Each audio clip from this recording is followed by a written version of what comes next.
Welcome to the final installment in our series, Moses, Muhammad, and Marx.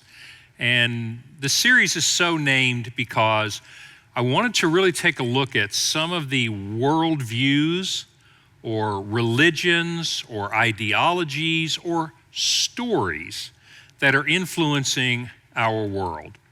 You know, my contention in this series is we make sense of our world, the big questions in life. We fit things together and make some sense of consistency out of it by the stories that we tell ourselves.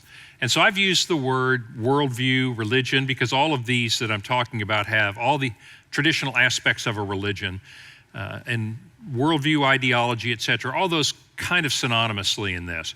But basically what I want to look at is the way people are coming at world events today. And I think what you've seen so far is that there are some irreconcilable differences in the various points of view that are impacting our modern world. Let me do a quick recap of where we have been. We've done, by the way, I realize that we've just done an overview of these belief systems, and we could dive a lot deeper. But in the interest of our time frame, I wanted to give you the general narrative and enough background to make sense of it. So for example, the Jewish story is basically this. God created us in his image. We are unique and valuable as individuals. Book of Genesis, for example. Humanity rebelled against God. God called Abraham, and he believed God and was credited with righteousness. So the Christian worldview, Jewish worldview, share this portion that we were created in God's image, we are unique and valuable, there is such a thing as truth and justice, there is absolute truth, that we rebelled from God and broke that relationship, we sinned. And then as God begins to find a way to reconcile us to him, he chose a man named Abraham, and Abraham responded in faith or trust with God. God then chose for himself descendants of Abraham, the 12 tribes of Israel, the Jewish people, to be holy, meaning to be set apart, to be obedient through observance of the Torah. Torah, traditionally understood as the law of Moses, the 613 commandments contained in the first 5 books of the Hebrew Scriptures, what Christians call the Old Testament: Genesis, Exodus, Leviticus, Numbers, and Deuteronomy. 613 commands that are the standard for the Jews to live up to and to be set apart as a beacon for the world. And so the last part of the Jewish story is the Jewish people are a guide and a beacon for the world, pointing to justice and reconciliation, whether through an individual Messiah or through a messianic age of peace.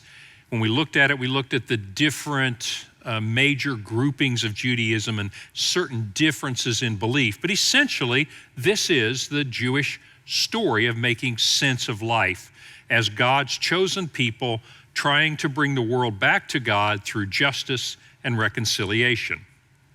Christian story, similar in the beginning. God created us in his image. We're unique, we're valuable.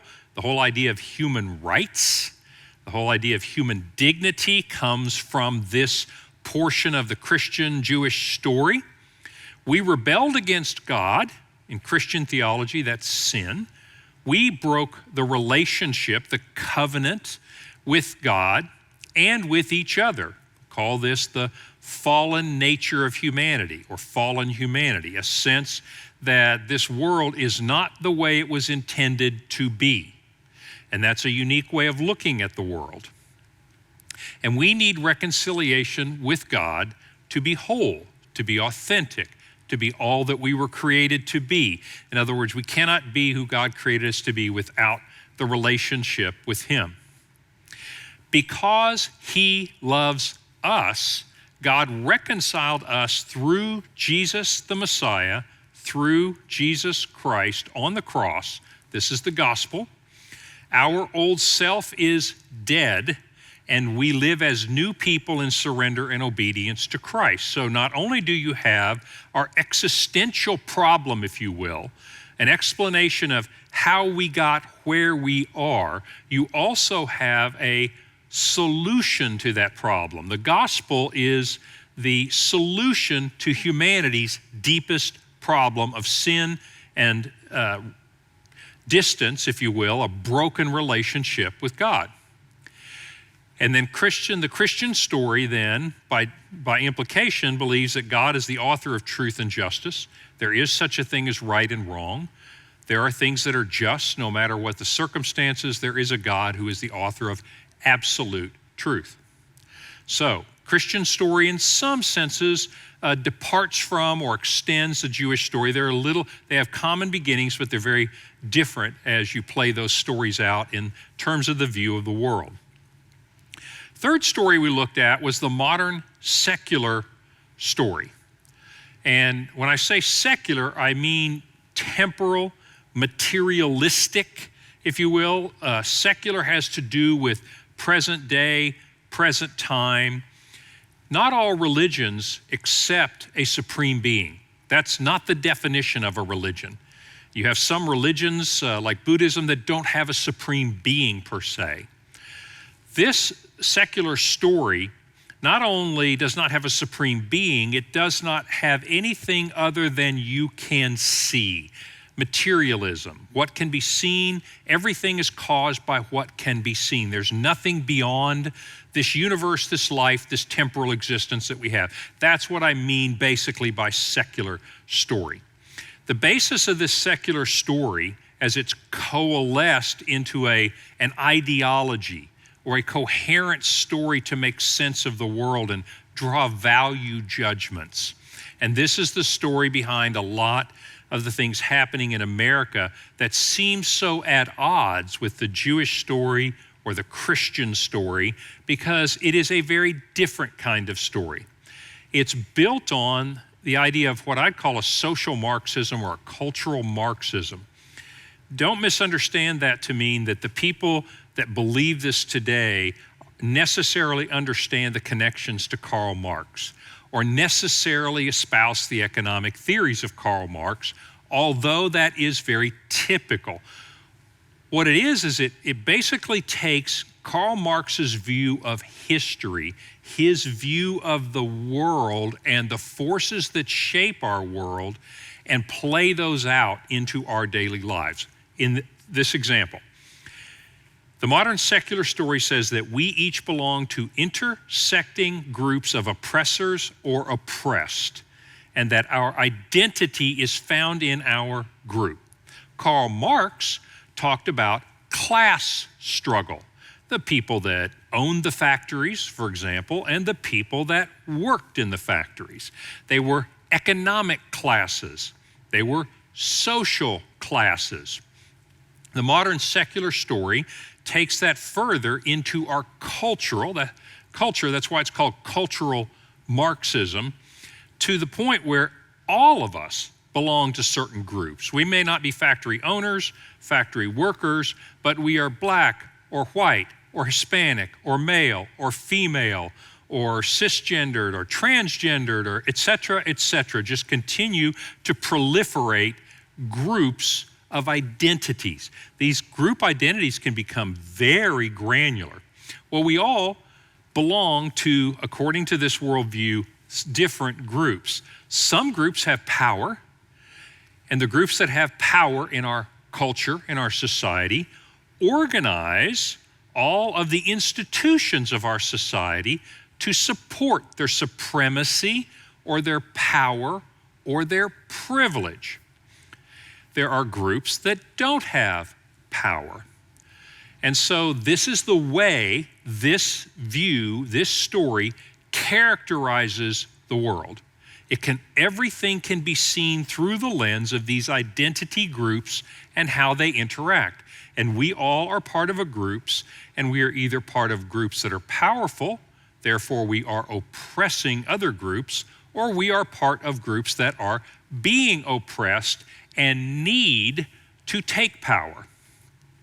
Second tenet is this, is that conflict between these groups is inevitable and it is necessary. That the only way for groups that are not in power to get their just rewards in society, to get what they desire in society, is to overthrow the oppressive order and the institutions that are built around it.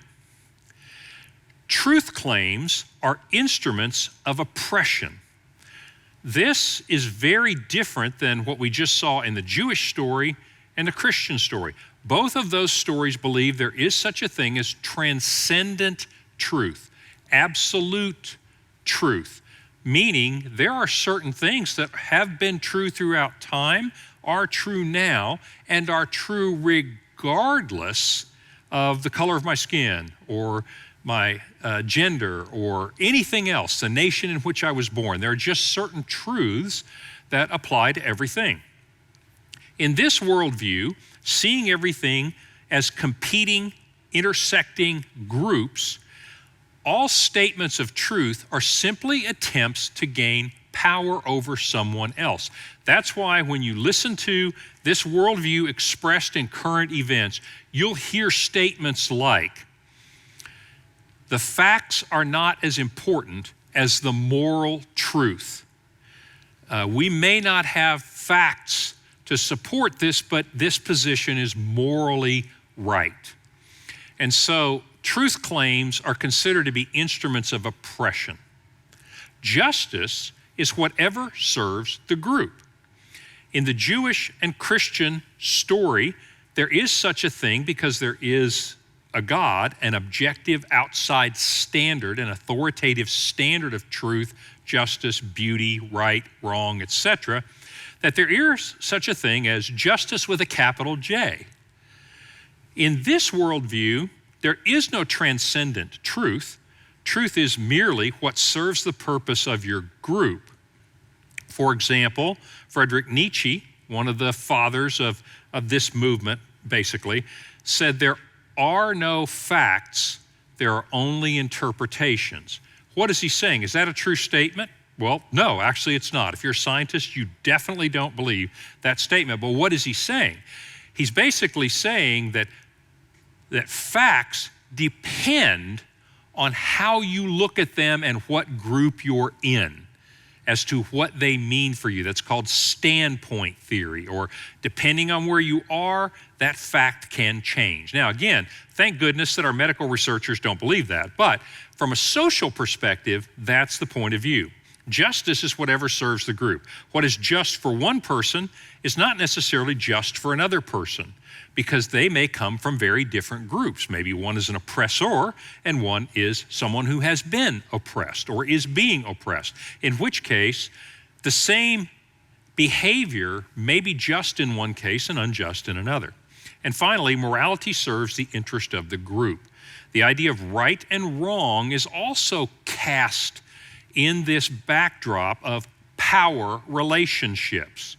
And so for me to say to you, whoever you are, if I were to say to you that this is the way this system works and you shouldn't kill other people, and that's my morality, that may be me as an oppressor, for example, suppose I'm part of an oppressive class, trying to put a morality on you that you do not share. In your view, killing someone might be very justified in order to gain your freedom. Malcolm X, for example, was quoted as saying, and part of his philosophy is the idea that freedom never comes peacefully. And so all of these things, truth, justice, morality, are cast into this backdrop of intersecting power relationships between groups. So a very different point of view. Well, that gets us caught up a little bit. I want to look at the last point of view that's making a big impact in our world and plays into these others in a very complicated way, but very interesting way. And that is the story of Islam, or the Muslim story. I'll go ahead and tell you the story because we're there at this point, and then I want to go back and give you a little bit of the history of where Islam came from, And I want to highlight two things. I want to highlight Islam's posture towards Judaism, and then some of the tensions within Islam today and where they came from. Then I want to take those two things and apply them to the modern world. So first of all, the Muslim story. Muslims accept the Old Testament, the Hebrew Scriptures, as coming from God. They accept the New Testament, the Christian Scriptures, as coming from God. They do not accept that everything written in there came from God. Muslims believe that some of the things in the New Testament and Old Testament have been changed or corrupted, and they are not true accounts of what happened. But in general, they understand the kinship of the Jewish Scriptures, Christian Scriptures, as precursors to the Muslim Scriptures. So you're going to see this start out very similarly. Muslims believe that God created us in His image, a la Genesis 1. We rebelled against God. God called Abraham. Abraham believed God, and it was credited to him with righteousness. Here's where we depart. God chose for Himself a people, descendants of Abraham, not the 12 tribes of Israel, though, but the 12 tribes of Arabia through Abraham's son Ishmael. Ishmael's descendants are the inheritors of God's promises to Abraham. Let me stop there for a second, just remind you, in Genesis 12, Genesis 15, when God chooses Abraham, Abraham goes to the promised land, in those days called the land of Canaan, today called the nation of Israel, basically. So Abraham goes there, and God makes this promise. He said, Abraham, I'm going to turn you into a great nation, meaning you'll have many, many, many descendants. He had no children at this time. And I'm going to give your descendants a land, a homeland, the promised land, the nation of Israel. And I'm going to bless all of the nations of the earth through you.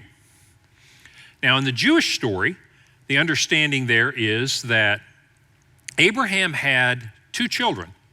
He had Ishmael by a maidservant named Hagar when his wife Sarah could not get pregnant. This was not an uncommon thing in those days, and then they raised the boy as their own. But God said, no, I told you specifically that Sarah would have a child. And so about the time Ishmael, first son, is 13 years old, sure enough, Sarah conceives and bears a child, and they name him Isaac. And so for Jews, Isaac is the child that God promised. He is the inheritor of those promises to his father Abraham, and he is the forefather of the 12 tribes of Israel, the Jews. Muslims believe, however, that since Ishmael was born first, he is the inheritor of that promise. We'll go on down through history till we get to Muhammad, speak more about him in a minute, but Muhammad, who is the descendant of Abraham and of Ishmael, is the last and greatest prophet. He restored the true religion of Abraham. So Judaism looks to Abraham as the first Jew, if you will, the father of their people through Isaac and the Jewish people. The Arabic people also look to Abraham, and as you go down through the centuries to Muhammad, Muhammad said the Jews corrupted this. In one way, they thought Isaac was the inheritor of the promises, and that's not right, it's Ishmael. And the Christians have corrupted the religion of Abraham because they believe in the Father, the Son, and the Holy Spirit. They don't believe in just one God. So Muhammad wants to restore the original religion of Abraham. And so this is the Muslim story. He restored the true religion. And humans are brought into a right relationship with God by their obedience to the commands of Muhammad. Their good deeds, meaning obeying the commands of Muhammad, must outweigh their bad deeds. And so this story takes a different turn, if you will. It has some common roots. I mean, it's said that Abraham is the father of the three great monotheistic religions, Judaism, Christianity, and Islam. But you'll notice that the stories depart in each case, and it makes a big difference as you play it out. Well, let's go back and I want to trace briefly, but I'd like to trace the history of Islam because I want you to see its relationship with Judaism, and I want you to see where the two major sects of Islam come from. So back to our family tree. So we have Abraham, who lived in, we're going to use traditional dating, so we're going to call this 2000 BC. Has a son Ishmael, when he thought that Sarah couldn't have a child, but then, sure enough, she does, just as God promised. And so, through Isaac to Jacob, to the 12 sons of Jacob, the 12 tribes of Israel, down to Moses. Moses is 1400 BC. Again, I'm using traditional dating. Moses to David. David is 1000 BC. By the way, all of this is actually historical. And then all the way down to Jesus Christ at the beginning of our calendar, 0, if you will. Muslims trace their legitimacy through Ishmael. So 2000 BC, as a son named Ishmael. Once Isaac is born, Ishmael is cast out. And Sarah says, the son of the slave girl will not inherit what is the son of promise. And so Ishmael is cast out. This happens around 2000 BC. The big jump from Ishmael to Muhammad, you have to remember Muhammad is 570 AD. So much later. Muhammad lived 570 years after Jesus. He was very well acquainted with the New Testament. He knew Christians, very well acquainted with the Old Testament, had very mixed but very intimate relationship with Jewish people as well. And so this branch from Abraham leads to Muhammad. Muhammad then decides to restore this religion. So let's look at Muhammad's birth. So the legend has it that here in the land of Israel, that in 2000 BC, Abraham had the son Ishmael, and when Ishmael was cast out after Isaac was born, he made his way with his mother, Hagar, here, Mecca. And that Abraham visited Hagar and Ishmael. And one thing you do know from the scriptures is that Abraham loved Ishmael, and he was very fond of Ishmael. In fact, one of the things that he said to God, when God said, I am going to keep my promise to give you, make your descendants into a great nation and give them a land. And he said, Lord, could you not also bless Ishmael?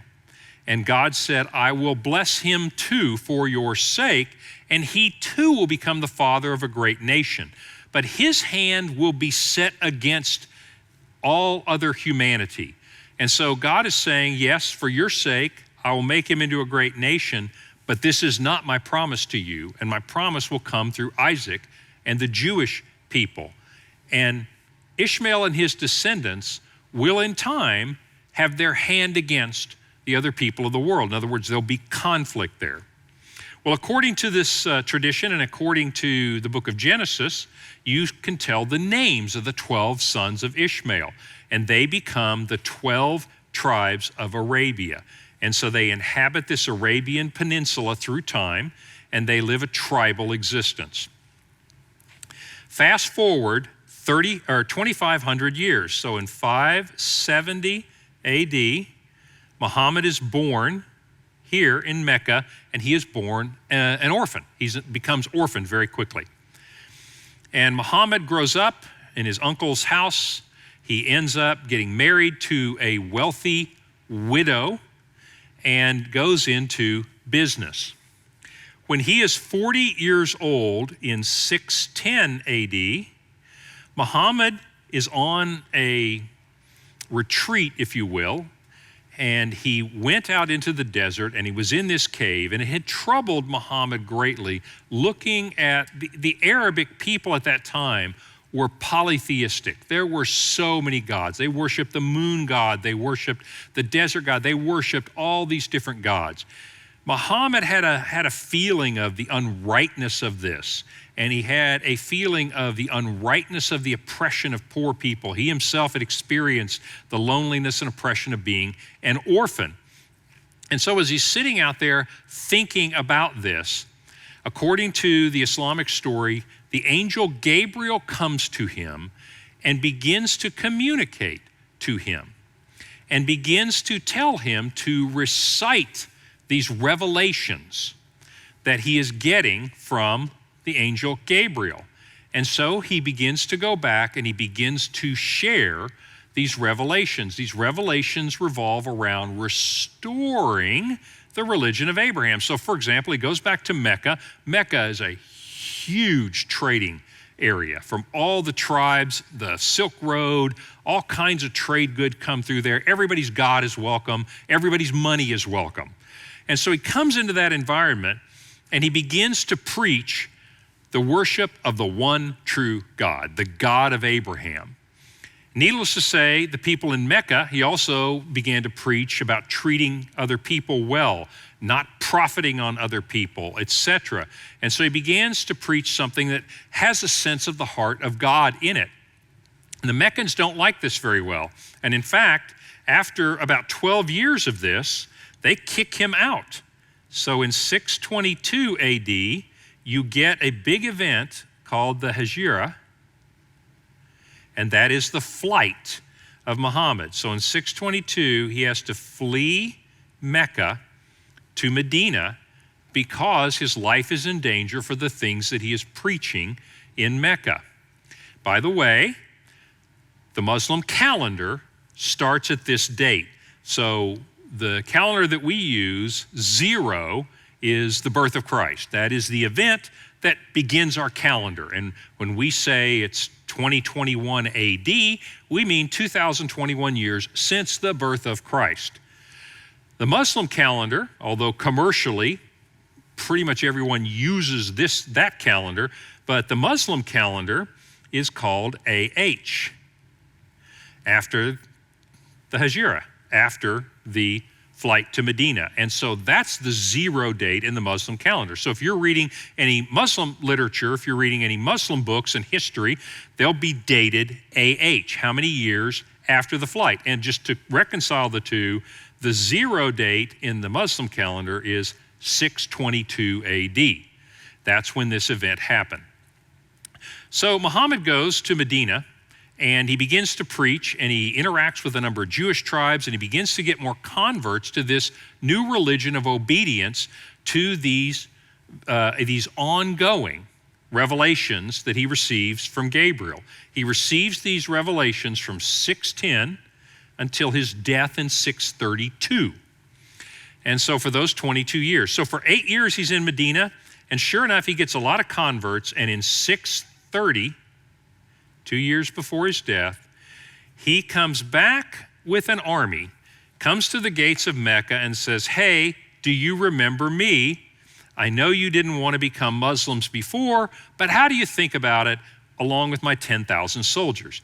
They contemplated it for about a millisecond and decided, yes, they were going to become Muslims. And so what Muhammad did, that's actually pretty brilliant historically brilliant, is through the use of military force, the use of these revelations that he'd been given, he managed to unify the tribes in the Arabian Peninsula. That in and of itself is no small political feat. So that's Muhammad and his life. Muhammad's relationships are important. He married the wealthy widow at first and then had a daughter, Fatima. He had a cousin named Ali, who was one of the first people to believe him. Remember in 610, when he's 40 years old, he gets those visions, he comes back. Most people don't believe him. Ali did. His young cousin believed in him. Ali grows up and has 2 sons, Hassan and Hussein. Remember that. We'll come back to that. After his first wife dies, Muhammad marries, and I'm simplifying this. This is not the only wives Muhammad had, but these are the ones that matter for my story. Aisha, whose father was Abu Bakr. And then he had an early follower named Umar, great soldier, and a follower named Uthman, terrible soldier. He was a merchant. And so when Muhammad dies, he has recited all of these revelations from Gabriel. These recitations, these oral passing on, are called the Quran. The book that is called the Quran is made up of surahs, S-U-R-A. I'm going to call them chapters because that's the way we tend to think about it. But these chapters, each one is a revelation, and they go from 610 till 632, so a period of 22 years of these revelations. And he spoke them. They weren't written down for a while, I'll tell you when in a little bit, but they were written down later and collated into this book of revelations to Muhammad. What do those revelations contain? They contain biblical stories, they contain some history, they contain commands, they contain the ways to live, the way to live your life in obedience to the God of Abraham.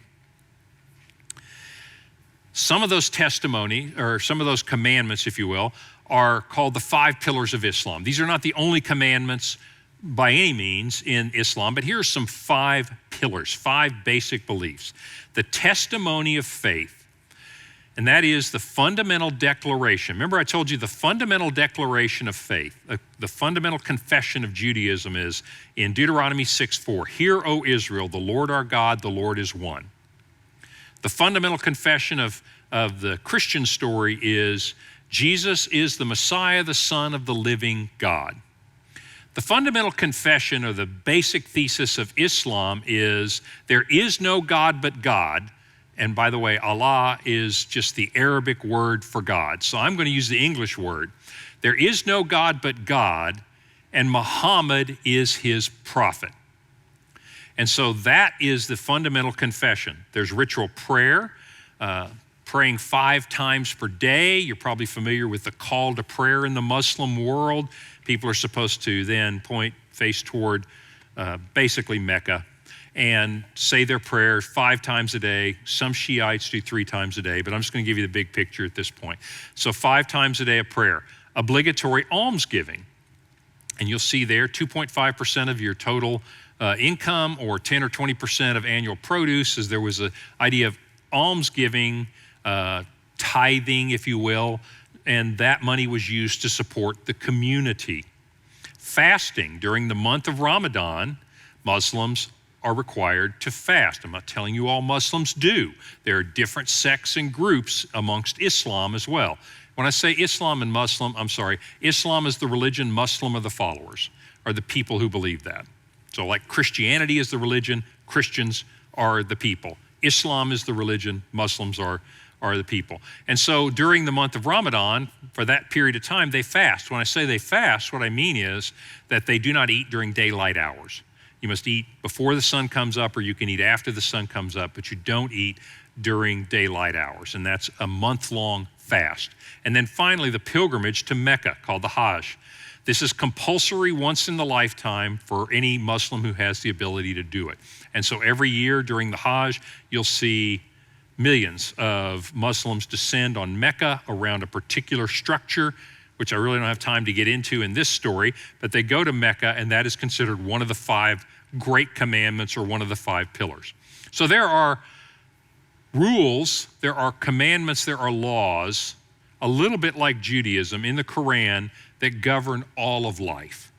Not just the religious part of your life, but all of your life.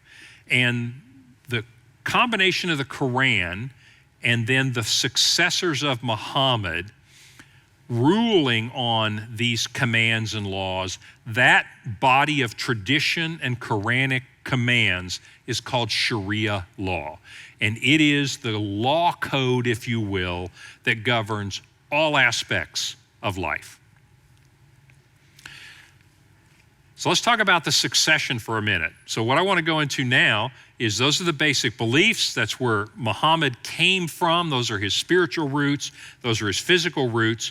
What happened in the very early days of the succession, remember he died in 632 AD, and what happened then split Islam, and that split is very relevant today. So let's talk about the Sunni Shiite split in Islam. So when Muhammad died, there was a group of people, and they were called the Shi'at Ali, and call them the Shia, and they said Ali, remember that young cousin who was one of the first people to believe, should become the successor of Muhammad because he's related.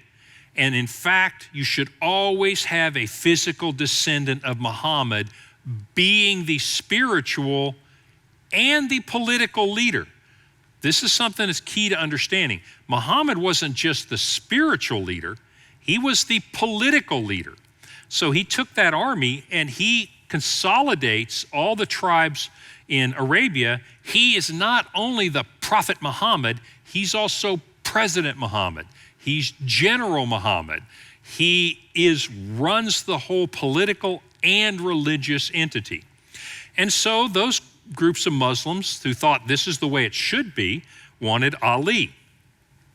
However, the tribal traditions of the Arab tribes, and the word Sunni means tradition, said that's not how we pick our leaders. Yes, Muhammad is the one who talked to Allah. He's the one that talked to God.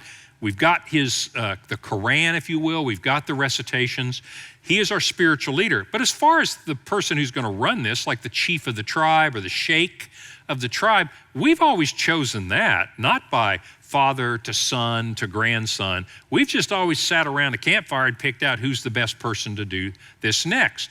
And so while Ali was burying Muhammad, the rest of these guys got together and picked the next leader, caliph or successor of Muhammad, in the traditional way, in the Sunni way. And so they picked Abu Bakr, his father-in-law. Well, Ali, the followers of Ali, the Shiites, the Shia, basically said to Ali, this can't stand. We got to go rebel. We're just going to have to duke it out here. And Ali said, no, that is not what Muhammad taught us. We're not fighting Muslims, fellow Muslims, so let it go. So Abu Bakr becomes the caliph. When he died in 634, 2 years later, then the followers of Ali said, well, surely now they'll come to their senses and realize that a descendant of Muhammad can be our spiritual and our political leader. Sure enough, they did it again. And so Umar, the great soldier, becomes the next successor. Umar spread, I'll show you when I get to a map, he took the armies of Islam, the Arabian armies, and came boiling out of the Arabian Peninsula. He starts conquering, great time in history to conquer some decadent kingdoms all around them. He begins to conquer territory. And when he conquers territory, what does he take with him? He takes the Arabic language, Arabic culture, and the religion of Islam. And everybody he conquers either pays tribute to Islam in obedience as subjects, or they convert to Islam. And so he spreads the religion as he spreads the territory. Next time, they did it again. They picked Uthman instead. And so now a lot of tension boiling amongst the Muslims as to how they should be led. Uthman was not very much of a soldier, but he did gather up all those oral remembrances of the revelations to Muhammad, and he had them written down in the Quran. And so the Quran as it is written was compiled by Uthman, basically, and he took the conflicting versions, put them all together, and you get all of the different chapters or different revelations to Muhammad. Well, finally, when he dies, Ali becomes the caliph. Finally, he is the successor. And so his followers, the Shia or Shiites, decide, yes, we are going to have the military and religious leaders as one. This is going to be a theocracy. Our laws are going to be Sharia law. It's going to be the law of the Quran. That's going to be what's legal. And everybody that we conquer is going to obey that law, either by converting or by paying a tax and being subjects of us. And so Ali starts them on that trend. When Ali died, however, and now we're getting to, so think about back here, I want to show you. He died in 661. Well, when he died, you basically have a bit of a disagreement. And so you still have the group of the Sunnis that say, look, I know he was a relative of Muhammad, but that's nothing special. We're going to pick our next leader as a political leader. And we're still going to follow Muhammad and we're still following the Quran, but we're just not doing this whole church and state thing, if you will. Followers of Ali said, I don't think so. In fact, his sons, Hassan and Hussein, are the legitimate heirs. Well, Hassan got poisoned under very, very suspicious circumstances. And so Hussein starts developing an army. He realizes there's no way around this. We're going to have to fight the other Muslims that want to do this differently. And so Hussein was on his way to Kufa, where he was going to meet his army. And when he got to Karbala is in modern-day Iraq, he was ambushed by about 30,000 soldiers of the Sunni faction. They surrounded him. They tried to starve him out and get him to confess that, look, I renounce any claim to the caliph, to the caliphate, and so you guys can have it, and he won't. And so they end up killing him and his children. One of his children was a baby, and they killed him. Basically, the son of Ali, the caliph. And so then they go put a Sunni on the throne. Well, needless to say, all those Shiites, not only did they disagree with how you're going to pick the leader, not only did they disagree that the political leader and religious leaders would be different, now they've got major heartburn with killing the heir of their caliph. And so still today, every year, Shiites celebrate what happened. And when I say celebrate, they weep, they mourn, they remember that grudge. And this happened, by the way, in 680 AD. So just about 18 years after his death finally came to a head, and so they killed off the line of Ali. Shiites, however, don't acknowledge those Sunni leaders. They acknowledge a different chain of leaders. And the first one they acknowledge is Ali, right here, from 660 to 661. And then there's this chain of what they consider to be the legitimate leaders all the way down to 868 AD to the last imam, the 12th imam. I'm telling you this because in Shiite eschatology, you're going to hear about this 12th imam called the Mahdi, M-A-H-D-I. And he was theoretically snatched up and will be brought back to the earth in the end times to lead the Muslims to conquest over all the non-Muslims in the world. So needless to say, the Shiites and the Sunnis begin to diverge. There's bad blood there, but there's also differences in organization. So let me show you in the world today. So you get a sense of why Muslims in general would have a very clashing worldview with the Jews. They believe that they're the inheritors of the land of Israel. They are worshiping the true God of Abraham. In other words, there's tension there because of the Ishmael-Isaac split. But there's also tension inside Islam between the Shiites and the Sunnis. This map's color-coded, and the light color are Sunni Muslim populations and countries, and the dark green are Shiite. Iran is Shiite country, and we'll talk about it in a minute. By the way, you see this little Shiite dark green down in Yemen? Those are the Houthi rebels. In the news, you're going to see that there's some H-O-U-T-H-I, Houthi rebels, that are rebelling against the Muslim rulers of Yemen. They're Shiites, the rulers are Sunnis. So we're going to talk a little bit about Iran in a minute, but just to give you an idea, Shiites represent about 10 to 15% of Muslims in the world. So Sunnis, about 85% of Muslims are Sunnis. Now there are many other groupings within this. Okay, those aren't the two, but that's the two big groupings of Muslims, the Shiite and Sunni Muslims. We're going to come back to that in a minute, and I want to talk to you about the tension that's brought about in the world and how the differences between Islam and Judaism and the difference between Shiite and Sunni Muslims are shaping events in the Middle East a little bit. But before we do that, I want to kind of walk through the Quran a little bit and talk about the relationship of the Muslim story to other stories. In other words, how do Muslims think about those who are unbelievers, infidels, people that do not agree with them? The Quran is organized not in chronological order of the recitations, but I have organized a few in chronological order. And what I mean by this is the revelations to Muhammad early have a different tone on this topic than the revelations to Muhammad later. So he begins receiving revelations in 610. He's not very powerful at that time. He has revelations all the way up till 632. At that time, he is very powerful, and people are becoming Muslims. So this is an early surah, early chapter. And listen to this: argue only in the best way with the people of the book. The people of the book are Jews and Christians. We share holy scriptures with them. The Jews and the Christians don't believe in the Quran, but the Muslims believe in the Old Testament and the New Testament. They just don't believe they're accurate, but they believe in them. And so they feel some kinship with those two groups who also worship the God of Abraham. So argue only in the best way with the people of the book, except with those of them who act unjustly. Say, we believe in what was revealed to us and in what was revealed to you. Our God and your God is one, and we are devoted to him. You can see it's very conciliatory, isn't it? It's saying, look, we do not agree.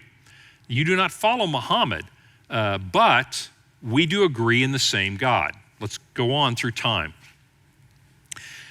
Surah 109, say this: disbelievers, so this is Muslims speaking to anybody that's not, I do not worship what you worship, and you do not worship what I worship. I will never worship what you worship. For example, Muslims believe that Christians are blaspheming God by saying God is three in one. The idea of the Father and the Son and the Holy Spirit, they believe that's polytheism, not monotheism. And so he said, I will never worship what you worship, and you will not worship what I do. You have your religion, and I have mine. And so you get this idea of okay, you got your thing, I got my thing, we can coexist, if you will. Well, as time goes on, Muhammad gets more powerful, and you see a tone change in this. So in chapter 2, you see this: fight in Allah's cause, God's cause, against those who wage war against you, but do not commit aggression. For truly, Allah does not love aggressors. And slay them wherever you may come upon them, and drive them away from wherever they drive you away. For oppression is even worse than killing. So now it's like, yes, war is possible, but if you get attacked first, then by all means kill the unbelievers. But do not be the ones who start the war. You're starting to see how this moves along in time. When the 4 forbidden months are over, this is chapter 9, later in Muhammad's life, wherever you encounter the idolaters, kill them, seize them, besiege them, wait for them at every lookout post. If they repent, maintain the prayer and pray the prescribed alms, let them go on their way, for Allah is most forgiving and merciful. In other words, if they become Muslims, then you may spare their lives. Notice how we went from we just see things differently to you can attack people that attack you to now wherever you encounter the idolaters, meaning anyone that doesn't believe in Islam, kill them, seize them, besiege them, wait for them at every lookout post. And so you see through Muhammad's life, the revelations to him become more and more aggressive. And then finally, this is called the sword verse. It's kind of famous, but this, quote, revelation was delivered in 631 AD. Remember, Muhammad died in 632. Muhammad was master of Arabia at this point. Fight those of the people of the book. Now we're talking about the Muslims, or the Jews and the Christians, who do not truly believe in Allah in the last day, who do not forbid what Allah and his messenger, Muhammad, have forbidden, and who do not obey the rule of justice. So in other words, now it's like, well, you got yours, I've got mine. And now it's fight them. Fight the people of the book, because they do not believe in the true God, and they do not believe in Muhammad, and they do not obey the commands of Muhammad until they pay the tax and agree to submit. So if they agree to be subjects and they would pay a tax to the Muslim rulers, then they could keep their lives and be subjects. So why am I telling you this? Because this story of Islam has its roots in a very expansionist way. And I'll talk about jihad in just a little bit. But I'm not telling you that every Muslim today says you should go fight everybody, every Jew and Christian in the world, and make them into subjects. That's not what I'm telling you. What I'm telling you is the Quran, the tone of the Quran, the later shuras, which override the earlier ones, it's called abrogation. In other words, the later shuras, the later revelations, are the ones that fuel it. I want you to understand why you see Islam as being, in some cases, militant, in every case, expansionist. It is part of the Muslim story. It's baked into the idea. So, back to history. So on the Temple Mount today, this is Jerusalem. This is the big retaining wall that Herod built. And right here, there used to be a temple, right where that mosque is. That's where the Holy of Holies stood. Now, it was destroyed, not by the Muslims, it was destroyed by the Romans in 70 AD. And it was 500 years later when Muhammad came around. But shortly afterwards, remember I told you that the early caliphs just blew out of Arabia and conquered places. Well, they conquered Jerusalem as well. They took that land, the land of Palestine, the land of Canaan, the land of Israel. They took that land because it was rightfully theirs through the promise to Abraham through Ishmael. And they built 2 mosques on that Temple Mount, and those mosques are still there. Those mosques are the second and third holiest places. Mecca, of course, is the holy place, but these mosques are very holy places for Islam. And so that's kind of a sign of supremacy, if you will. Now, Islam, in terms of how it gets along with everybody else, here's an example.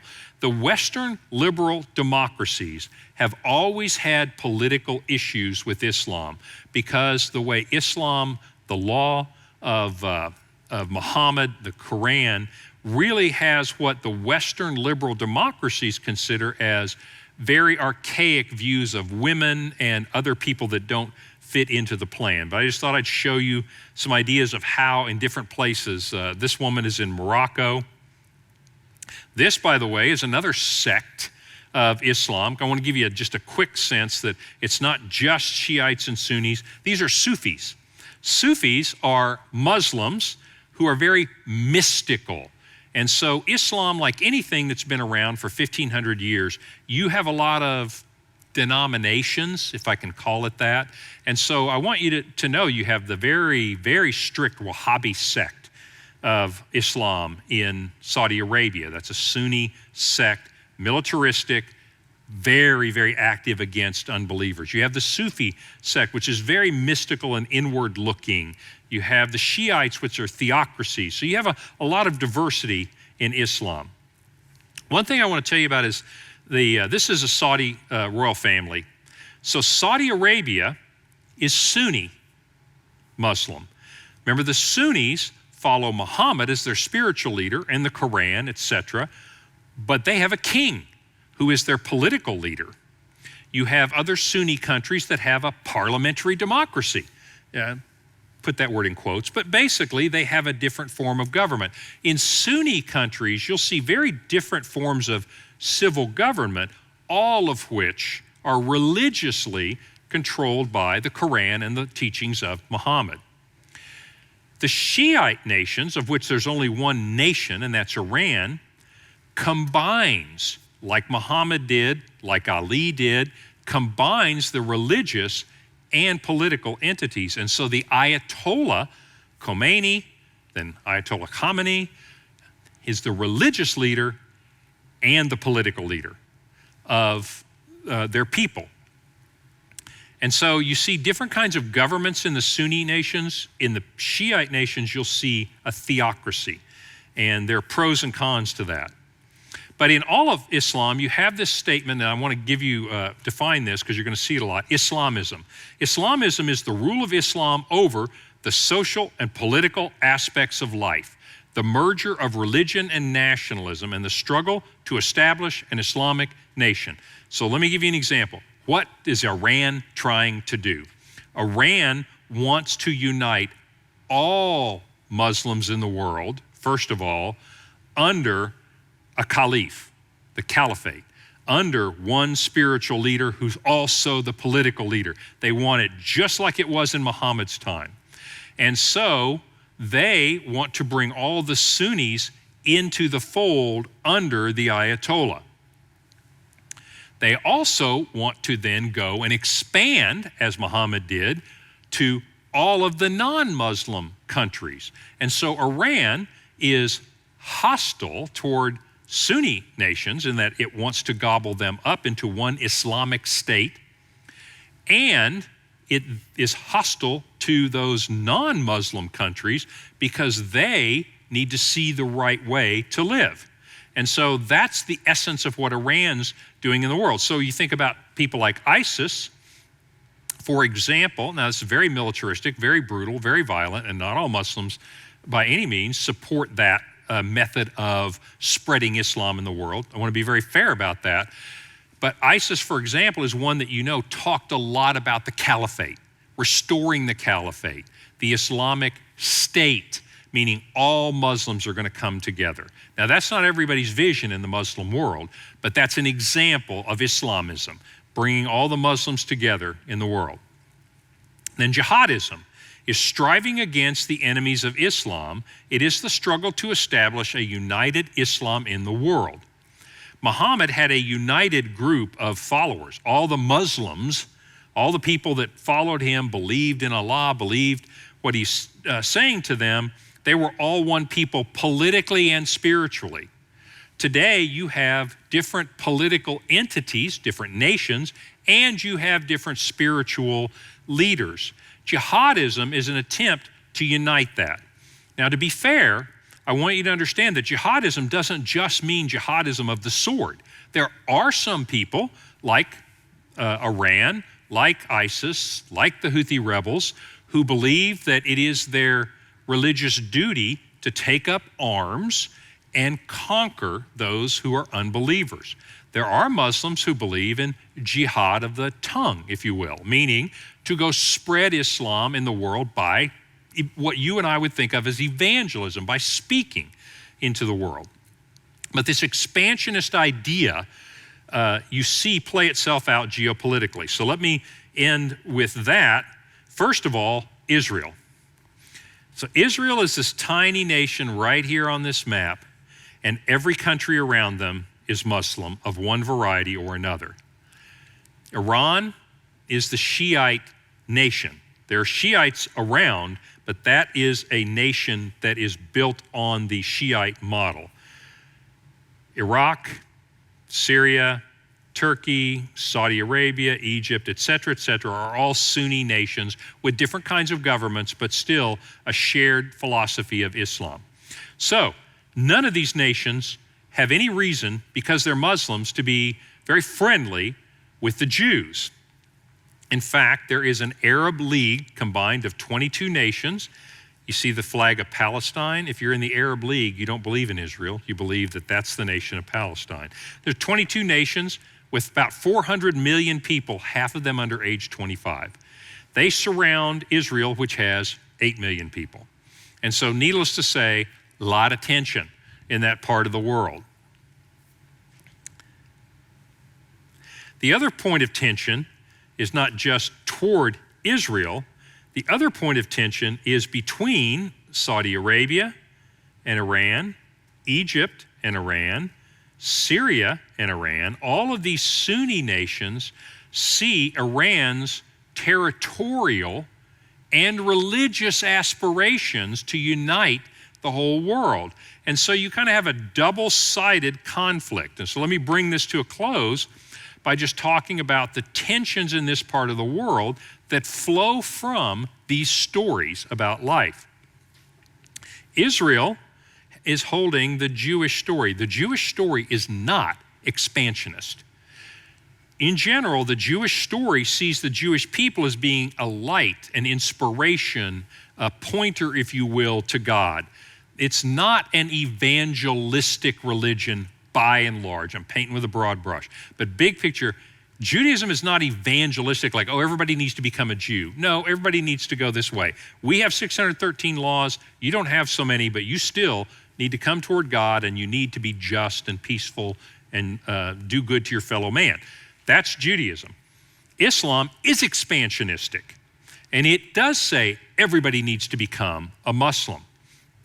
And so you naturally see the clash, not just the Ishmael and Isaac thing, but you also have the expansion nature of that. And so interesting things happen.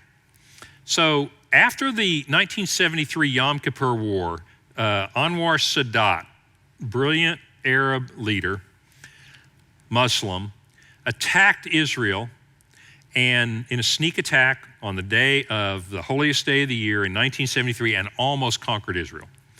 Well, it turns out he ends up losing a lot of land right here in the Sinai Strip, but he restored Arab pride. And so 6 years later, in 1979, Egypt became the first nation to normalize relations with Israel. First time that's ever happened in the Muslim world. Anwar Sadat realized for his people to have peace, they needed to find a way to have normalized relations with Israel. They no longer trying to wipe Israel off the face of the earth. Well, he was assassinated 2 years later because of doing this by a more fundamentalist. 1994, the king of Jordan normalized relationships with Israel when his position was powerful enough. The Palestinian Liberation Organization, Yasser Arafat, had just tried to overthrow the king of Jordan because he wasn't Muslim enough, and they wanted a territory from which to attack Israel. Well, they're all Muslims, but the king of Jordan brutally suppresses that, and then he goes his own way and normalizes relationships with Israel. The biggest thing that's happened since that time is the rise of Iran, and everybody else is getting nervous. They see that Iran has effectively extended their control into Iraq, and with their relationship with the Russians, they have effectively extended their control into Syria. You see Turkey becoming more Muslim, but they have their own schemes for the world.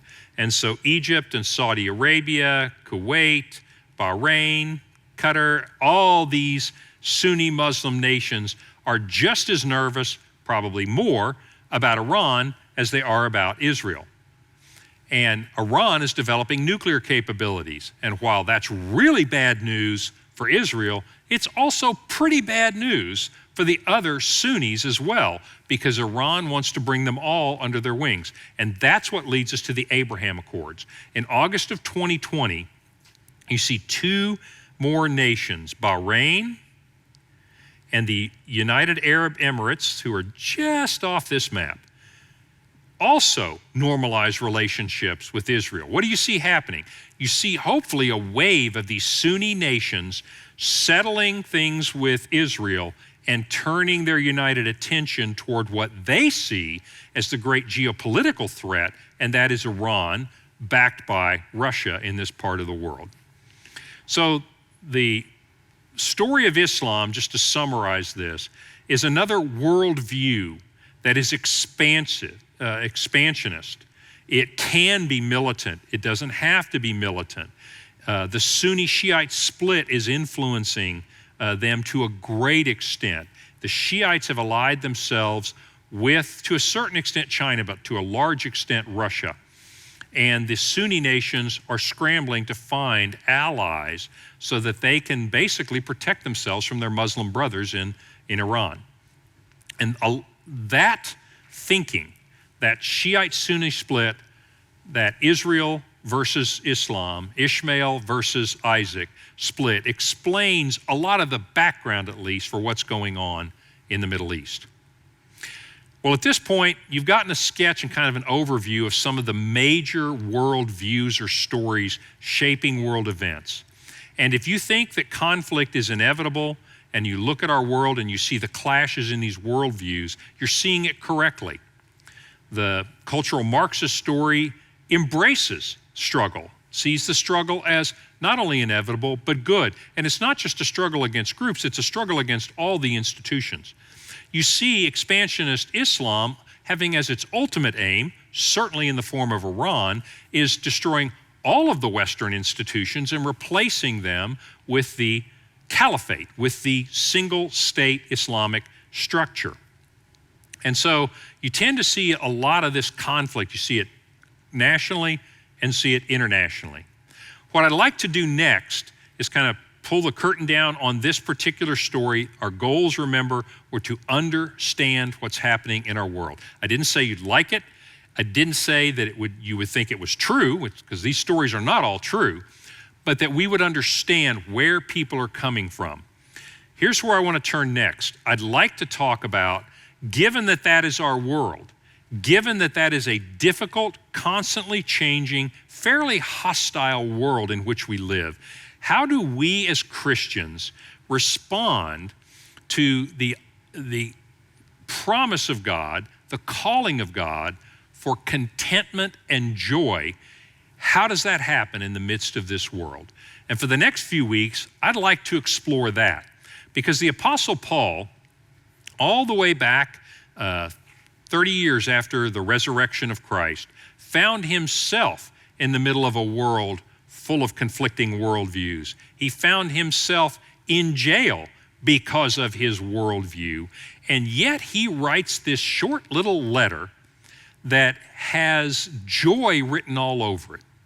He said, I have learned the secret of being content whatever my circumstances. And so for the next few weeks, I'd like to find out, what is the secret of being content in the modern world? I'll see you next time.